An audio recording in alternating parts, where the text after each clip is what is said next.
साथियों नमस्कार।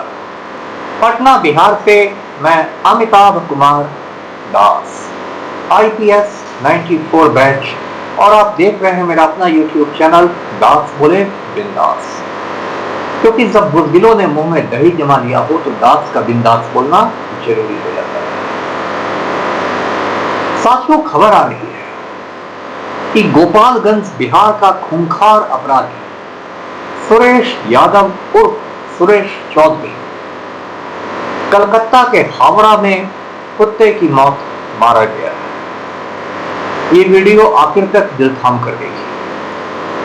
साथियों, ये घटना है 30 सितंबर सन 2025 की, यानी परसों की। कलकत्ता के हावड़ा में एक इलाका है, मार्केट है, उसका नाम है संध्या बाजार। और आप जानते हैं कि अभी दुर्गा पूजा की कलकत्ता में बहुत धूमधाम रखती है। पूजा को बंगाली लोग पूजो कहते हैं, तो इस पूजो में पूरे कलकत्ता में त्योहारी माहौल रहता है। तो उसी संध्या बाजार के पास एक वन बिहारी घोष लेन है। उसमें एक अधेड़ व्यक्ति अपने परिवार के साथ दुर्गा पूजा का मेला घूमने निकला था। अचानक एक बाइक पर दो लोग आए और दोनों ने उस आदमी पर गोलियों की बौछार कर दी। उस आदमी को पीठ पर, पेट पर, गले में गोलियां लगी और वो वहीं पर ढेर हो गया। उसके बाद वहां मार्केट में हंगामा मच गया। लोगों ने पुलिस को खबर दी।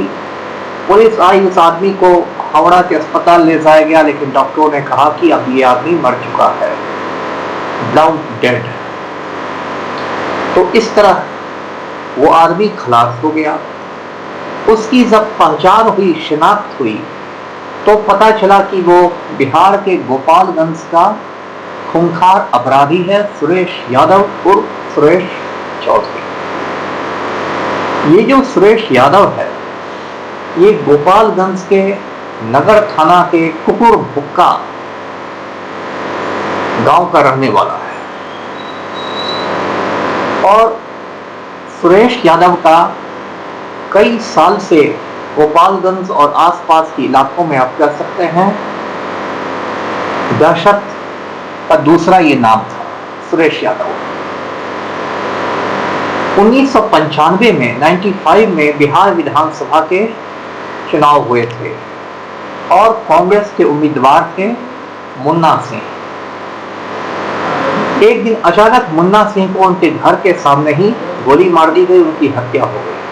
क्योंकि एक उम्मीदवार का खून हो गया, इसलिए उस चुनाव को टाल दिया गया। कुछ महीने बाद फिर चुनाव हुए और हत्या करने वाला आदमी यही सुरेश यादव था। इसके बाद सुरेश यादव ने इस तरह की बहुत सारी घटनाओं को अंजाम दिया। एक तिरविरवा गांव है, वहां के मुखिया अमरजीत यादव का इसने खून कर दिया। समता पार्टी के नेता थे गिरीश सिंह की भी हत्या सुरेश यादव ने कर दी। जनता दल यूनाइटेड का एक पुराना नाम समता पार्टी है। उसके बाद सुरेश यादव ने सीवान के क्रिमिनल राका तिवारी का खून कर दिया। गोपालगंज जिले में ही लगभग 2 दर्जन केस, 24 के आसपास केस सुरेश यादव पर कायम किए गए। जब बिहार पुलिस की उस पर दबिश बढ़ी, बिहार पुलिस उसके पीछे पड़ गई, तो सुरेश यादव भागकर कलकत्ता चला गया। हावड़ा में वो रहने लगा और वो बालू की ठेकेदारी, बालू का कारोबार करने लगा। लेकिन मौत उसका पीछा करती गई और हावड़ा में भी एक दिन वो खलास हो गया। सुरेश यादव की जो हत्या हुई है, उसके राजनीतिक मायने भी निकाले जा रहे हैं, क्योंकि उसकी टाइमिंग जो है वो बड़ी खास है। अब से 1 हफ्ते के अंदर बिहार विधानसभा के चुनाव की तारीखों का ऐलान किया जाएगा और उसमें उसके पहले सुरेश यादव की हत्या से एक सनसनी फैल गई है। कुछ समय पहले, कुछ महीने पहले सुरेश यादव की एक तस्वीर बहुत वायरल हुई थी बिहार के विपक्ष के नेता तेजस्वी यादव के साथ, और उसके बाद बाकी पार्टियां बहुत हमलावर हो गई थी राष्ट्रीय जनता दल पर कि तेजस्वी ऐसे अपराधियों के साथ उठते बैठते हैं।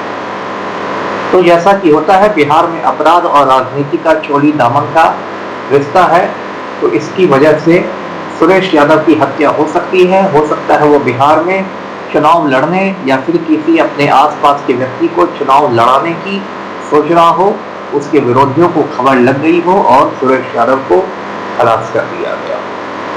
तो आज यानी 2 अक्टूबर यानी गांधी जयंती के दिन देखिए इस खूनी आदमी का गोपालगंज में अंतिम संस्कार किया जाएगा, इसकी अंत्येष्टि की जाएगी। पूरे गोपालगंज में अलर्ट है, क्योंकि पुलिस को, प्रशासन को ये डर है कि इसके जो समर्थक होंगे वो आज इसकी शव यात्रा के दौरान जनाजे के समय गुंडागर्दी कर सकते हैं।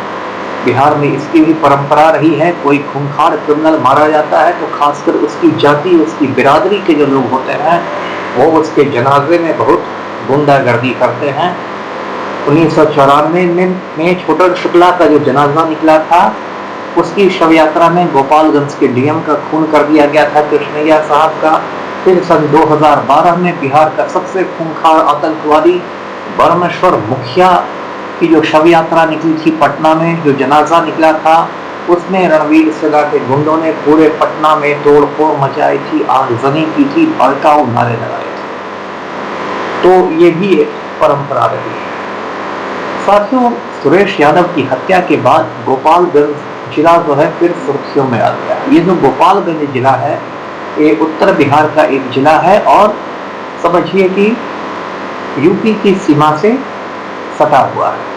सारण प्रमंडल में 3 जिले आते हैं, सारण, सीवान, गोपालगंज। गोपालगंज का एक परिचय ये भी है कि लालू यादव का ये गृह जिला है, होम डिस्ट्रिक्ट है। लालू यादव का जो गांव है फुलवरिया, वो गोपालगंज में। और गोपालगंज में माफियागिरी की भी बहुत पुरानी परंपरा है।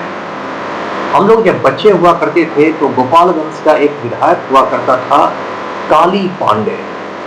काली पांडे के उस समय बहुत किस्से होते थे, क्योंकि वो भी बहुत खूंखार क्रिमिनल था। ऐसे बिहार में दुर्भाग्य से ऐसी की स्थिति है कि बड़े बड़े जो खूंखार अपराधी होते हैं उनको उनके चमचे जो होते हैं एक रॉबिन हुड की छवि दे देते हैं और कहते हैं कि नहीं ये तो गरीबों का मसीहा है, ये तो ऐसा है वैसा है। तो काली पांडे के भी जो करीबी लोग थे, जो उसके चमचे थे, वो उसको ऐसे ही रॉबिन हुड बनाते थे। लेकिन काली पांडे एक बहुत खूंखार अपराधी था, इतना बड़ा अपराधी था कि जो शहाबुद्दीन, जो खुद सीवान का बहुत खूंखार क्रिमिनल था, वो भी काली पांडे को अपना गुरु मानता था, अपना उस्ताद मानता था। काली पांडे कुछ समय रामविलास पासवान की पार्टी में भी रहा था, लोक जनशक्ति पार्टी में, और रामविलास पासवान ने उसको पार्टी का महासचिव बना दिया था। जैसे चिराग पासवान को अपराधियों से बहुत मोहब्बत है, ऐसे ही रामविलास पासवान को भी अपराधियों से बहुत मोहब्बत है। और उन दिनों एक फिल्म आई थी, मुझे लगता है 90 के दशक में, एक हिंदी फिल्म आई थी, प्रतिघात। इस प्रतिघात फिल्म में जो फिल्म की नायिका है वो एक खलनायक को बीच चौराहे पर, बीच बाजार में कुल्हाड़ी से मारकर उसकी जान ले लेती है। तो हम लोग सुनते थे कि जो फिल्म है प्रतिघात, ये काली पांडे की ही जिंदगी पर आधारित है। तो ये भी गोपालगंज का एक बड़ा क्रिमिनल हुआ करता था। उसके बाद भी गोपालगंज में बहुत सारे अपराधी हुए। एक खूंखार अपराधी हुआ सतीश पांडे। सतीश पांडे जो है ये पहले पहलवानी करता था, कुश्ती लड़ता था, बाद में ये बिहार पुलिस में आ गया, बिहार पुलिस में सिपाही बन गया और गोपालगंज के डीएम का बॉडीगार्ड भी रहा, अंगरक्षक भी रहा। लेकिन बाद में इसने अभय पांडे की हत्या कर दी और उसके बाद ये जरायम की दुनिया में आ गया, अपराध की दुनिया में आ गया। सतीश पांडे बिहार का, खासकर गोपालगंज इलाके का एक बड़ा क्रिमिनल था और शहाबुद्दीन के साथ उसकी काफी अदावत चलती थी। शहाबुद्दीन के साथ उसका 36 का रिश्ता था और शहाबुद्दीन और सतीश पांडे गिरोहों के टकराव में बहुत लाशें गिरी थी। सतीश पांडे ने अपनी पत्नी उर्मिला पांडे को गोपालगंज जिला परिषद का चेयरपर्सन बनवा दिया। फिर अपने बेटे मुकेश पांडे को वहां का उसी जिला परिषद का चेयरमैन बनवाया। सतीश पांडे का छोटा भाई है अमरेंद्र कुमार पांडे उर्फ पप्पू पांडे। ये अमरेंद्र कुमार पांडे उर्फ पप्पू पांडे भी काफी बड़ा क्रिमिनल है, खूंखार अपराधी है। तो सतीश पांडे ने बिहार के नालायक मुख्यमंत्री पलटू राम को हुक्म दिया कि वो उसके भाई अमरेंद्र कुमार पांडे और पप्पू पांडे को कुचायकोट सीट से जनता दल यूनाइटेड का टिकट मिले। अब आप जानते हैं कि जो पलटू राम है वो किसी माफिया की बात को टालते नहीं हैं, माफिया के चपरासी बनकर काम करते हैं। तो जब सतीश पांडे का ये हुक्म मिला बिहार के मुख्यमंत्री को, तो पलटू राम ने अमरेंद्र कुमार पांडे और पप्पू पांडे को कुचायकोट सीट से विधानसभा का टिकट दे दिया। और जैसा आप जानते हैं बिहार की पब्लिक भी वैसे ही सड़ी हुई है, लोग जात पात पर वोट देते हैं। ये बिहार की एक दुर्भाग्यपूर्ण परंपरा आप कह लीजिए। मैंने पढ़े लिखे भूमिहारों को अनंत सिंह की दलाली करते देखा है, मैंने पढ़े लिखे राजपूतों को आनंद मोहन की दलाली करते देखा है, मैंने पढ़े लिखे मुसलमानों को शहाबुद्दीन की दलाली करते देखा है। और जब बिहार में अपराध बढ़ते हैं तो लोग बैठ के नेहरू जी को क्रिटिसाइज करते हैं, नेहरू जी की आलोचना करते हैं। तो ये बिहार में एक परंपरा रही है जाति और धर्म के नाम पर गुंडों को हीरो बनाने की।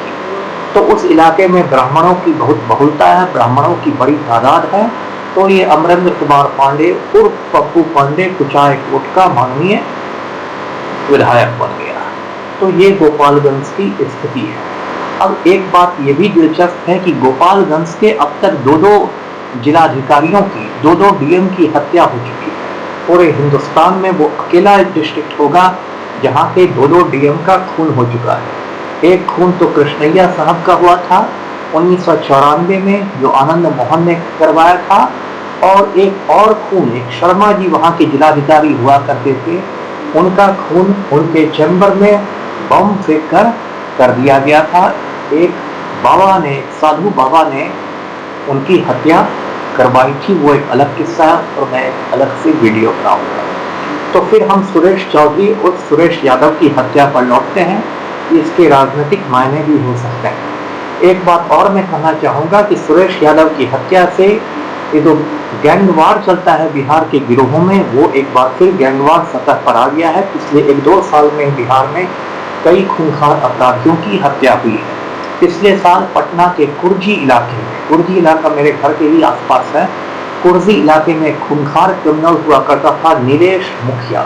नीलेश मुखिया की बिल्कुल दिन दहाड़े बीच बाजार में गोलियों से छलनी करके हत्या कर दी गई। उसके बाद पिछले साल ही दिसंबर के महीने में दानापुर जो पटना में है, वहाँ के पेठिया बाजार में दही गोप नाम के एक खूंखार अपराधी की गोलियों से छलनी करके हत्या कर दी। दही गोप जो था वो दानापुर के विधायक रीतलाल यादव का दाहिना हाथ था। रीतलाल यादव भी एक खूंखार क्रिमिनल है और आजकल भागलपुर जेल में बंद है। और इस साल देखिए चंदन मिश्रा एक बहुत खूंखार क्रिमिनल था बक्सर का, उसे कल सुबह पटना के पारस अस्पताल के कमरा नंबर 209 में 4-5 शूटरों ने आके गोलियों से छलनी कर दिया। तो ये जो वर्चस्व की लड़ाई होती है, गैंगवार होता है बिहार के विभिन्न गिरोहों में, इसमें भी बहुत सारे अपराधी खलास होते हैं। ये बातें मैं इसलिए कह रहा हूँ कि अब देखिए 1 हफ्ते के अंदर बिहार चुनाव का बिगुल बजने वाला है। और जब चुनाव होंगे बिहार में तो एक से खूंखार अपराधी माननीय विधायक बनने की कोशिश करेंगे, या फिर अपनी पत्नी को खड़ा कर देंगे, अपने बेटे को खड़ा कर देंगे, बेटी को खड़ा कर देंगे, अपने आसपास के किसी आदमी को चुनाव लड़वाएंगे। तो ऐसी स्थिति में बिहार में वर्चस्व की लड़ाई होगी और उसमें बहुत सारी और भी लाशें गिरने की आशंका है। इसके लिए पुलिस प्रशासन को चौकस रहना होगा। तो वीडियो को लाइक करें, शेयर करें, चैनल को सब्सक्राइब कीजिए। धन्यवाद। जय